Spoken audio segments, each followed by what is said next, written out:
আসসালামু আলাইকুম, নাইম টিচিং পয়েন্টে তোমাদের স্বাগতম। আজকের ক্লাসে নবম দশম শ্রেণীর গণিত বইয়ের দ্বিতীয় অধ্যায় সেট ও ফাংশন থেকে একটি সৃজনশীল অঙ্ক সমাধান করে দিব। যে সৃজনশীল অঙ্কটি রাজশাহী বোর্ড 2024 সালে এসেছে। তোমরা যারা 2025 সালে এসএসসি পরীক্ষা দিচ্ছ তোমাদের জন্য এই ক্লাসটি খুবই গুরুত্বপূর্ণ। তোমরা সম্পূর্ণ ক্লাসটি দেখবে এবং আমার সাথে সাথে প্র্যাকটিস করবে। যদি প্র্যাকটিস করার সময় কোনো একটি অংশ না বোঝো অবশ্যই আমাকে কমেন্ট বক্সে কমেন্ট করে জানাবে কোন অংশটুকু বোঝানো। আমি প্রশ্নটি বোর্ডে তুলে নিলাম, তোমরাও তুলে নাও। আমি প্রশ্নটি পড়তেছি, a equal x belongs to n such that x square greater than 8 এবং x to cube less than 200. b equal x belongs to n such that x মূল x জোড় সংখ্যা এবং x less than or less than equal 16. c equal √7.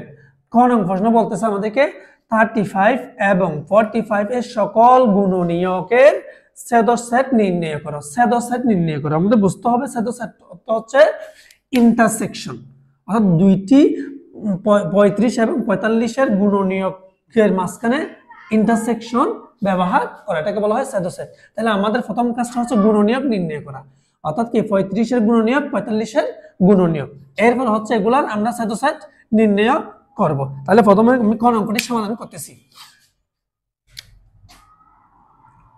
কোন 35, এখন আমরা 35 এর গুণনীয়ক বের করব। ইকুয়াল, তাহলে 1 ইনটু 35 কে 1 দিয়ে গুণ করলে হয় 35 ইকুয়াল 7, 5 7 গুণ করলে হয় 5 7 35। তাহলে আমরা কি গুণনীয়ক 35 এর গুণনীয়ক বলতে কি 35 কে কোন কোন সংখ্যা দ্বারা গুণ করা যায়, জাস্ট কোন কোন সংখ্যা দ্বারা ভাগ করা যায়। গুণনীয়ক বলতে বোঝায় 35 কে কোন কোন সংখ্যা দ্বারা ভাগ করা যায় লিখলাম। তাহলে আমরা লিখতে পারি কি 35 এর গুণনীয়ক সমূহ, 35 এর গুণনীয়ক সমূহ দিয়ে লিখব 1 3 1 5 7 35 লিখলাম।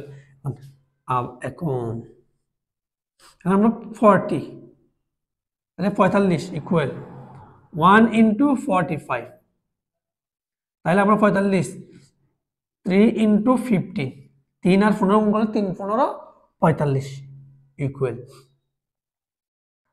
5 গুণ 9 5 9 45। তাহলে আর ভাগ করা যাচ্ছে না। 45 কে যদি 1 দিয়ে গুণ করি, 45 কে 45 3 15 45 5 9 45, তাহলে আমরা লিখব কি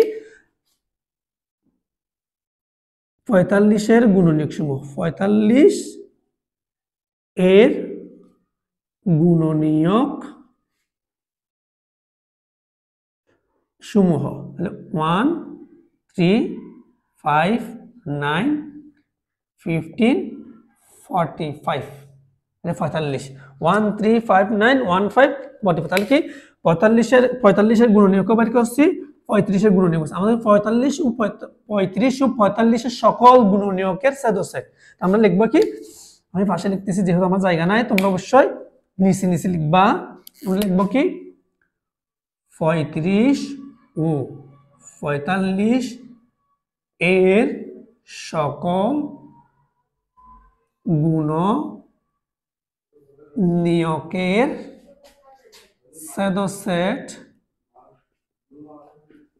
সেট সমান সেট দিয়ে লিখব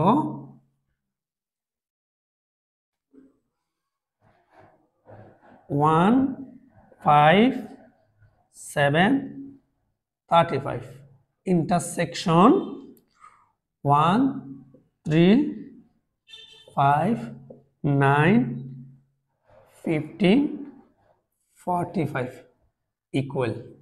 তাহলে এটা হচ্ছে 45 এর গুণনীয়ক, এটা হচ্ছে 35 এর গুণনীয়ক, এটা হচ্ছে 45 এর গুণনীয়কগুলা। ইন্টারসেকশন মানে যেগুলা মিল আছে। এখন আমরা দেখব এই 45 এবং 35 এর গুণনীয়কের মধ্যে কোনগুলা মিল আছে। তাহলে 1 1 মিল আছে, 5 5 আর মিলে 1 এবং 5 মিল। আমরা যদি একটু খেয়াল করে দেখি 1 এবং 5 ছাড়া আর কোনো কিছুই মিল নাই। যেহেতু 1 এবং 5 ছাড়া আর কোনো কিছুই মিল নাই, তাহলে 1 এবং 5 হচ্ছে 35 ও 45 এর গুণনীয়কের সেট। 45 ও 35 এর সকল গুণনীয়ক সেটা হচ্ছে কি 1 এবং 5। এটাই হচ্ছে আমাদের খ নংয়ের সমাধান। আশা করি সম্পূর্ণ অঙ্কটি তোমরা বুঝতে পেরেছো। না বুঝলে অবশ্যই আমাকে কমেন্ট বক্সে কমেন্ট করে কোন অংশটুকু বোঝা নাই আমি চেষ্টা করব পরবর্তী ক্লাসের মাধ্যমে এই সমাধান করে দেওয়ার চেষ্টা করব। এখন আমি দেখাও যে A union B equal A বাদ বি ইউনিয়ন বি বাদ A union A intersection B আমাদেরকে বল দেখাইতে বলছে। তাহলে আমরা এখন খ অঙ্কটি সমাধান করে দিব।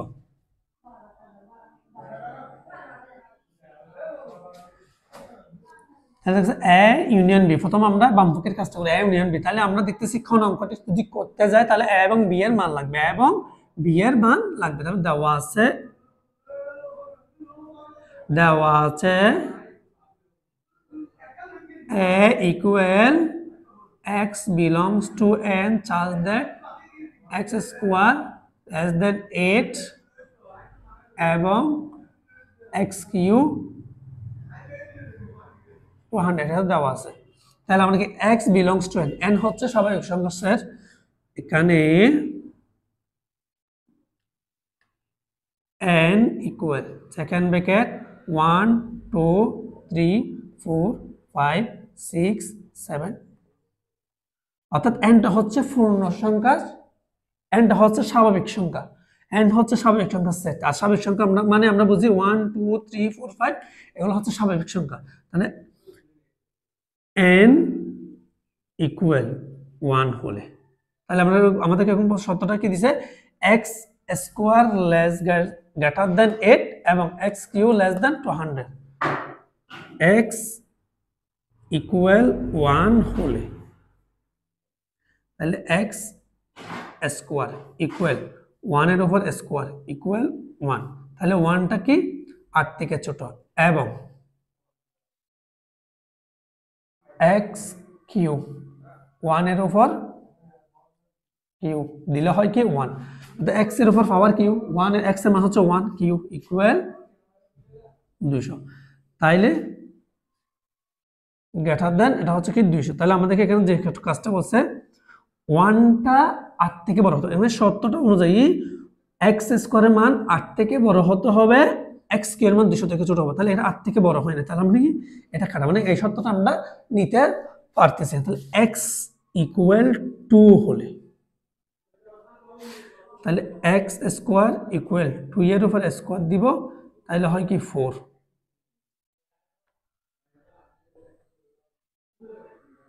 ইকুয়াল 2 এর উপর কিউ ইকুয়াল তাহলে 8। তাহলে এখানেও যদি লক্ষ্য করি 8 থেকে ছোট, কিন্তু শর্ত অনুযায়ী x স্কয়ারের মানটা 8 থেকে বড় হতে হবে, তাহলে এটাও আমরা কি গ্রহণ করতে পারি না। x ইকুয়াল 3 হলে x স্কয়ার ইকুয়াল 3 এর উপর স্কয়ার ইকুয়াল তাহলে হয় 9 8 এবং x কিউ ইকুয়াল 3 এর উপর কিউ ইকুয়াল 3 এর উপর 27। তাহলে আমরা এই সূত্রটা নিতে পারবো। দেখো x এর উপর x এর মান যখন 3 ধরলাম, x এর 3 এর উপর স্কয়ার করছি 9, আমাদেরকে বলছে শর্ত অনুযায়ী x স্কয়ারের মান হবে 8 থেকে বড়, তাহলে 8 থেকে বড় হলো, x কিউ এর মান হবে 200 থেকে ছোট, তাহলে এটা মিলল। তাহলে x ইকুয়াল 4 হলে x স্কয়ার ইকুয়াল 4 এর উপর স্কয়ার যদি দিই তাহলে হয় 16। এই সত্যটাও গ্রহণ ঠিক আছে এবং x কিউ ইকুয়াল 4 এর উপর কিউ দিলে হয় কি 64 লেস দেন 200, এটাও ঠিক আছে। তাহলে x ইকুয়াল 5 হলে x স্কয়ার ইকুয়াল 5 এর উপর স্কয়ার ইকুয়াল 25 8, তাহলে 25 এটার উপর হয়েছে এবং ইকুয়াল 5 এর উপর কিউ 125, অর্থাৎ 5 এর উপর পাওয়ার যখন কিউ দিলাম তাহলে হয় কি 25 200। তাহলে এই সত্যটা দেখো, মানে x কিউ এর মান 200 থেকে ছোট, x স্কয়ারের মান 8 থেকে বড়, এই সত্যটাও পূরণ করতে হবে। x ইকুয়াল 6 হলে এক্স স্কোয়ার ইকুয়াল 6 এর উপর স্কোয়ার দিলে 36 গ্রেটার দেন 8 এবং এক্স কিউব ইকুয়াল 6 এর উপর কিউ দিলে হয় কি 216 216 6 এর উপর যখন পাওয়ার 3 দিলাম তাই 216 গ্রেটার 200 এটা নট, এটা আমরা গ্রহণ করতে পারি না। কেন? আমাদের কাছে এক্স কিউ এর মান 200 এর ভিতরে থাকতে হবে, 200 থেকে ছোট হতে হবে, কিন্তু 216টা 200 থেকে বড়। তাহলে এখানে আমরা যে সত্য তিনটা পাইলাম, 3 যখন x সমান 3 নিলাম তখন আমাদের সত্যটা পূরণ করেছে, অর্থাৎ কি x স্কয়ারের মান 8 থেকে ছোট বড় হতে হবে, x কিউ এর মান 200 থেকে ছোট হবে, সত্যটা পূরণ করেছে। যখন 4 নিলাম তাও সত্যটা পূরণ করলো, যখন x সমান 5 নিলাম তাও সত্যটা পূরণ করলো, যখন আমরা x সমান 6 নিলাম অর্থাৎ x সমান 6 নেওয়া হলো তখন সত্যটা পূরণ করে না। তাহলে আমরা লিখতে পারি কি, সুতরাং a ইকুয়াল 3 4 5। তাহলে একে আমরা তালিকা পদ্ধতিকে ফোকাস করলাম, a ইকুয়াল 3 4 5। এখন আমাদেরকে বের করতে হবে বি এর মান। আমি পাশে লিখতেছি, যেহেতু আমার জায়গা শর্ট তোমরা অবশ্যই নিচে লিখবা। তাহলে বি সমান, তাহলে বি সমান দেওয়া আছে কি x belongs to n such that x belongs to n such that x জোড় সংখ্যা এবং x less than equal 6 equal x টা হবে x belongs to n মানে আমাদের স্বাভাবিক সংখ্যা 1 2 3 4 5 সবগুলো স্বাভাবিক সংখ্যা, x জোড় সংখ্যা, কিন্তু x কত 6 এর সমান বা 6 থেকে ছোট হতে হবে। তাহলে আমরা লিখতে পারি কি 2 4 6। তাহলে b হচ্ছে b এর মান হচ্ছে 2 4 6, এর মান হচ্ছে 3 4 5। আমাদের বলছে কি a ইউনিয়ন b, তাহলে বাম পক্ষ হচ্ছে কি a ইউনিয়ন b। তাহলে আমরা লিখতে পারি কি বাম পক্ষ লিখতে পারি কি a ইউনিয়ন b ইকুয়াল, এর মান হচ্ছে 3 4 5, ইউনিয়ন b এর মান হচ্ছে 2 4 6 ইকুয়াল। তাহলে আমরা লিখতে পারি কি 3, দেখো তাহলে সবগুলো আসবে, ইউনিয়ন মানে আমরা দেখলে কি মিল থাকলেও আসবে না থাকলেও আসবে। তাহলে লিখতে পারি কি 2 3 4 5 6, এটা হচ্ছে বাম পক্ষের মান। তাহলে আমরা পাইছি বাম পক্ষের মান হচ্ছে 2 3 4 5 6। এখন আমরা ডান পক্ষের মান বের করব। আমি এগুলো মুছে দিচ্ছি, তোমরা অবশ্যই নিচে লিখে যাবে, যেহেতু আমার বোর্ডে জায়গা কম আছে তাই আমি মুছে দিয়ে বাকি অঙ্কটুকু করতেছি।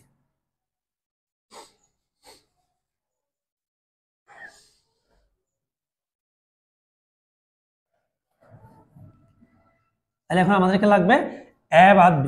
এখন a বাদ b ইকুয়াল a বাদ b, এর মান আমরা জানি, এর মান হচ্ছে 3 4 5 3 4 5, আর b মান হচ্ছে 2 2 4 6 ইকুয়াল। তাহলে কি বাদ, এখানে সাথে 4 আর 4 মিলে আছে চলে গেল, বাকি আছে 3 5, অর্থাৎ a বাদ b সমান হচ্ছে 3 5। এরপর আছে কি b বাদ a, তাহলে b এর মান হচ্ছে 2 4 6, আর এর মান হচ্ছে 3 4 5 ইকুয়াল। তাহলে এখানে মিল আছে, তাও 4 আর 4 মিল আছে, তাহলে হচ্ছে কি 2 6। তাহলে আমরা পাইলাম কি a বাদ b পাইলাম 3 4, আর b বাদ a পাইলাম 4 6, আর একটা বাকি আছে আমাদের কি a ইন্টারসেকশন b ইকুয়াল। তাহলে এর মান হচ্ছে 3 4 5, ইন্টারসেকশন b এর মান হচ্ছে 2 4 6 ইকুয়াল। আর ইন্টারসেকশন মানে যেটা মিল আছে সেটা হবে, তার এখানে মিল আছে 4, আমরা দেখতেছি এখানে মিল আছে 4। তাহলে আমরা a বাদ b বাদ a ইন্টারসেকশন b মানগুলা সবগুলা বের করলাম। আমাদেরকে বাম পক্ষ দিয়ে লিখতে হবে কি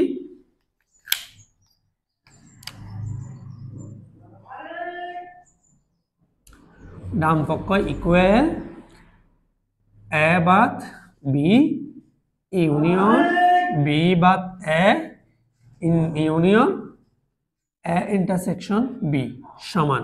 তাহলে a বাদ b এর মান হচ্ছে 3 5 ইউনিয়ন বি বা এর মান হচ্ছে কি 2 6 union A intersection B, A intersection B এর মান হচ্ছে 4।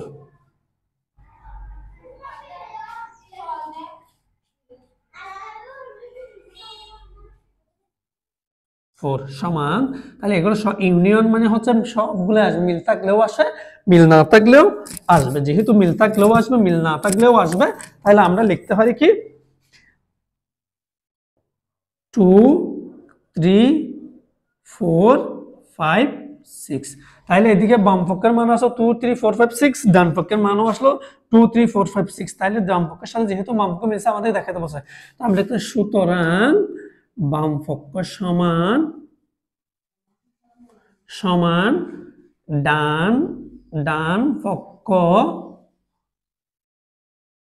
বাম পক্ষ সমান ডান পক্ষ আমরা লিখতে পারি কি দেখানো হলো। বাম পক্ষ সমান ডান পক্ষ দেখানো হলো। আশা করি সম্পূর্ণ অঙ্কটি তোমরা বুঝতে পেরেছো। এখন আমি গণ অঙ্কটি সমাধান করে দেবো। প্রমাণ করো যে সি এর উপাদানটি একটি অমূলদ সংখ্যা। এই অঙ্কটি আমি এখন সমাধান করে দিব।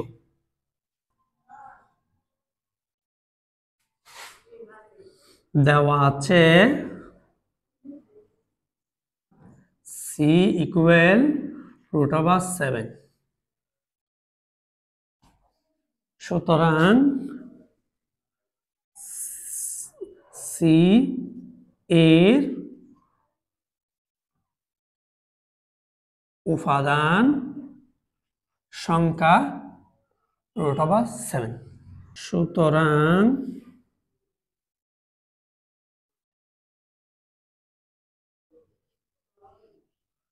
প্রমাণ করতে হবে যে √7 একটি অমূলদ সংখ্যা। আমাদের কাছে সি এর উপাদানটি একটি অমূলদ সংখ্যা। তখন প্রথমে লিখলাম সি ইকুয়াল সি এর উপাদান সংখ্যা √7। সুতরাং প্রমাণ করতে হবে যে, যেহেতু আমাদের প্রমাণ করতে বলছে, প্রমাণ করতে হবে যে √7 একটি অমূলদ সংখ্যা। ধরি √7 একটি মূলদ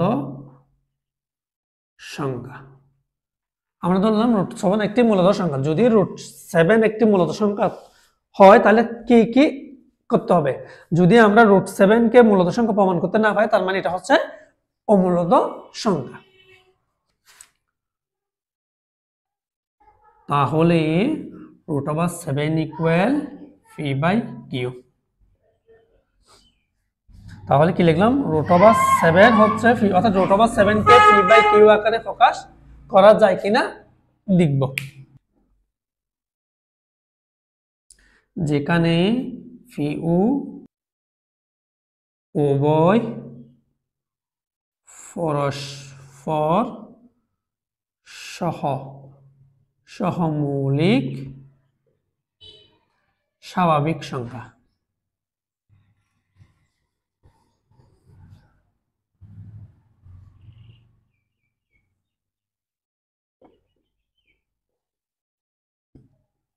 তাহলে আমরা লিখলাম কি?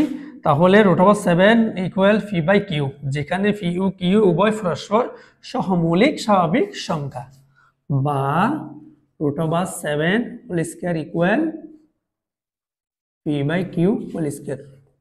তাহলে কি আমরা বর্গ করে তাহলে আমরা লিখব কি উভয়পক্ষকে বর্গ করছি, বা দেখো 7 এর উপর √ও আছে স্কয়ার আছে, তাই যে আমরা জানি কোন একটি সংখ্যার উপর √আর স্কয়ার থাকলে তাহলে দুটোটাই চলে যাবে, তাহলে কিন্তু 7 ইকুয়াল। তাহলে যেহেতু পি এর উপরও স্কয়ার কিউ এর উপরও স্কয়ার, তাহলে লিখতে পারি কি পি স্কয়ার কিউ স্কয়ার। বাকি অংশ আমি এদিকে লিখতেছি, যেহেতু আমার জায়গা শর্ট, তোমরা অবশ্যই নিচে লিখবা। তাহলে আমরা লিখতে পারি কি বা লিখলাম।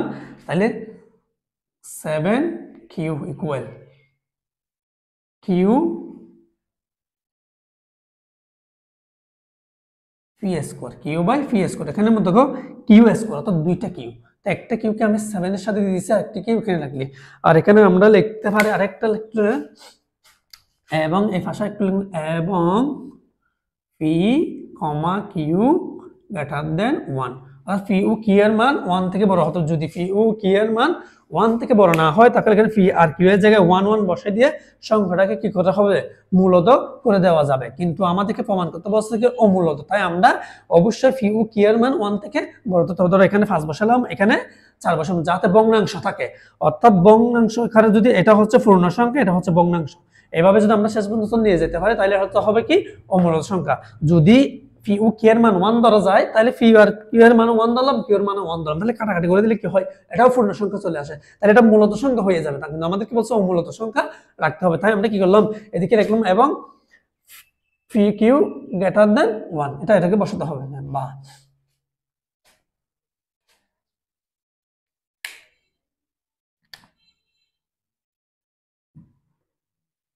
এখানে স্পষ্টত 7q একটি পূর্ণ সংখ্যা এবং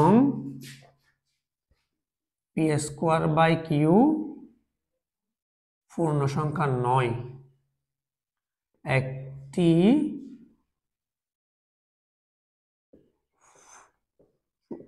পূর্ণ সংখ্যা নয়। এখানে স্পষ্ট, মানে এখান থেকে এই অংশটুকু থেকে দেখা যাচ্ছে যে 7q একটি পূর্ণ সংখ্যা এবং পি স্কোয়ার বাই কিউ একটি পূর্ণ সংখ্যা নয়। এখানে আমরা ব্র্যাকেট দিয়ে লিখতে পারি যেহেতু পি ও কিউ উভয়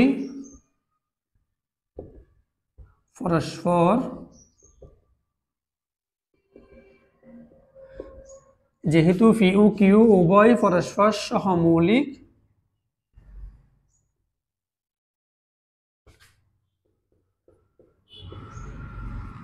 স্বাভাবিক সংখ্যা এবং P comma Q not equal to 1, আরে কি পি ও কিউ এর মান 1 নয়, অর্থাৎ একটি অমূলত সংখ্যা কিউ নয়। তাহলে আমি এই অংশটুকু মুছে দিচ্ছি, যেহেতু জায়গা শর্ট তোমরা অবশ্যই নিচে লিখবা। তাহলে আমরা লিখলাম কি এখানে স্পষ্টত 7q একটি পূর্ণ সংখ্যা এবং পি স্কয়ার বাই কিউ একটি পূর্ণ সংখ্যা নয়, যেহেতু পি ও কিউ উভয় পরস্পর সহমৌলিক স্বাভাবিক সংখ্যা এবং P comma Q greater than 1, অর্থাৎ পি ও কিউ এর মান 1 থেকে বড়। 7q এবং পি স্কয়ার কিউ সমান হতে পারে না, সুতরাং 7q not equal to P square by Q. সুতরাং 7q not equal P square by Q, অর্থাৎ 7q K P by Q আকারে প্রকাশ করা যাবে না। সুতরাং √7 not equal P by Q Q. সুতরাং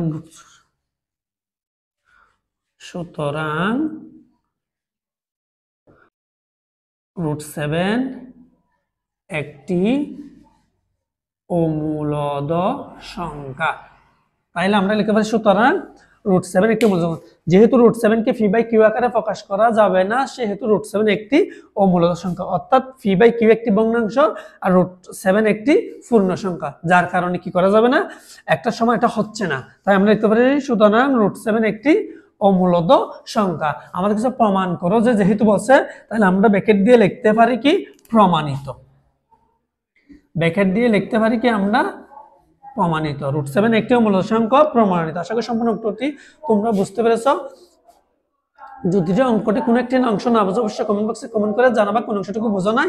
আর তোমরা যদি আমার চ্যানেলে নতুন হয়ে থাকো চ্যানেলটি সাবস্ক্রাইব করে পাশে থাকা বেল বাটনটি ক্লিক করো এবং আমার ক্লাসগুলো তোমাদের বন্ধু-বান্ধবকে শেয়ার করো। আমার ভিডিও যদি তোমাদের ভালো একটি লাইক দিবে, পরবর্তী ক্লাসে আরেকটি শ্রেণীর সঙ্গে সমাধান করে দেবো। তখন তোমরা ভালো থাকবে, সুস্থ থাকবে। আল্লাহ হাফেজ, আসসালামু আলাইকুম।